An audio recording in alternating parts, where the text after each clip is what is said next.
Ошондо да кыйналганымда эсимден кетпейт. Көзүнө жаш алып, мукактанып ыйлаган Жумагүл Мисиева 47 жашта. Ал мындан 11 жыл мурун Ордулуу Ош шаарынан жакшы жашоо издеп жолдошу жана 6 баласы менен Борборго көчүп келген. Бирок ойлогон оюм ишке ашпай, ошол жылдар жашоомдогу эң татаал учур болду дейт каарманыбыз. Айтымында алгач жолдошу курулуштан кырсыктап каза болгон. Анысы аз келгенсип ортончо кызын машина сүзүп кетип, буту жана жамбашы сынган. Башында киста пайда болгон. Кичүү кызынын эпилепсиясы бар. Эс үчүн жоготуп кулай берет. Мындан тышкары 2 баласы дагы башына запкы жеп, даарыланууга муктаж. Кыйналдым, акча жагынан дагы кыйналдым. Ошондой болду. Кызым мен постоянно мен бирмин да. Бу кызым өзү баса албайт. Бир жерде болуп калды да, коляска менен жүрдүк. Өзүм грыжам бар. Грыжам мынча болуп чыгып калат да, мынча болуп чыгып калат. Айласыздыктан ушу кызымды коляска менен ошондогон болуп жүрдүк. Азыр жакшы, Аллага ыраазычылыгымды айтам. Кызым жакшы, мына кичине азыр басып калды. Мен жалгызбой эне постоянно ушу кызым аркасынданмын да. Дагы бир кызым 95-жылгы кызым бар. 95-жылгы кызым башында кистасы бар экен да.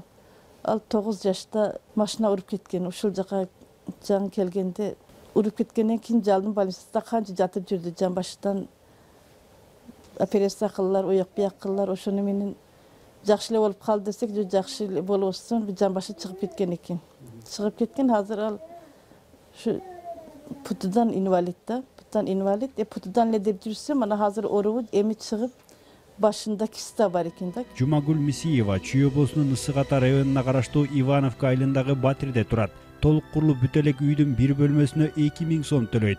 Жаан чачын жааганда чатырдан суу тамчылайт. Үй суук болгондо көмүр жок болуп, таштандыны үй жылытуу үчүн колдонгон күндөрүбүз болот дейт каарманыбыз. Көмүр жоктуктан бая айттым го, ошо мусорларга барып пакеттерди топтоштуруп, чороп, каптарга салып, мешокторго салып алып, ошону алып келип, ошону жагаттык. Кичине дагы биткенден чубуктарды темирлеп, ар жерден термелеп алып келип, жагып, от жаккан убакта кегиле бир катар тегенени отургула, от күйүп отурганда жылуу болуп алгыла, азыр от өчүп калат деп.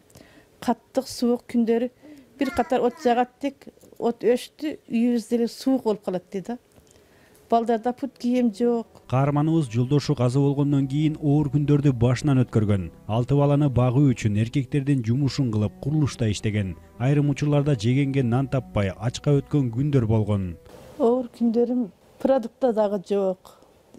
Чайды кылабыз, нан жейли дейттер, нан деле жок да. Ошондой кыйын күндөрдү көрдүм.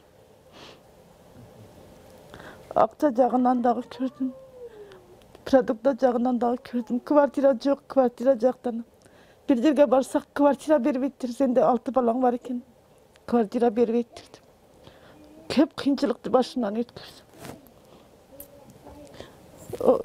Кыйынчылыкты башынан өткөргөн немеси аздык кылып.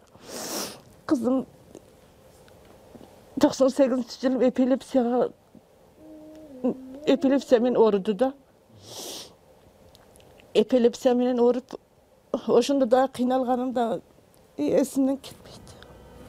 Учурда бул Батирде 8 киши жашайт. Баары 5 маал намаз окушат. Үй бүлөнү жалгыз 16 жаштагы бала багат. Ал да окугусу келет. Бирок баары келип акчага такалгандыктан окууга тапшыра албай калды деп кейит каарманыбыз. Азыр мени бага турган бир балам бар да, 9-класс окуйт. 9-ду быйыл бүттү да, 9-ду бүттүп, быйыл мени бир окууга киргизгенде деп көп аракет кылды да. Айтамын, мен сени окууга киргизсем, мен сага кийимди кайдан табамын? Жол кирени кайдан табамын? Мен да окуу жайды билбейм сени окууга киргизгенге деп. Балам өзү көп айтты да, эне киргизиңиз деп. Аба балам бели ооруганы ки, азыр үйдө ушу иштегенге ушу балам эле иштейт да. Оюмда ушу балдарым келечекте бир чоңойгондо бир жакшы балдардан, жакшы имандуу, жакшы балдардан, кыздардан болсолор дейм. Кыздарымды мына дагы жакшы турмушка берсем, жакшы күйөө балдарга берсем, жакшы келин алсам, мен деле келечекте бир үйлүү болсом, өзүмдүн үйүм болсо, биз деле эл катары болуп жашасак, мен деле балдарым чоңойгондо ушундай силерге окшош бирөөгө жардам берселер дейм, ушундай мага окшогон муктаж адамдарга, кыйналып жашаган адамдарга жардам берселер дейм. Продукта жактанбы, кийим кече жактанбы, көмүр жактанбы, колуңардан келгениче жардам бергиле дейм. Мен азыр ушу baldarıma oturup turup aytam da. Sizler uşunday kıynalıp çoğoydunlar. Sizler dile kelechekti. Uşunday bizge okşoğun adamlardı hiç unutpagılar. Kolunuzdan kelgeniçe jardamыңарды bergili. Dep uşantim da.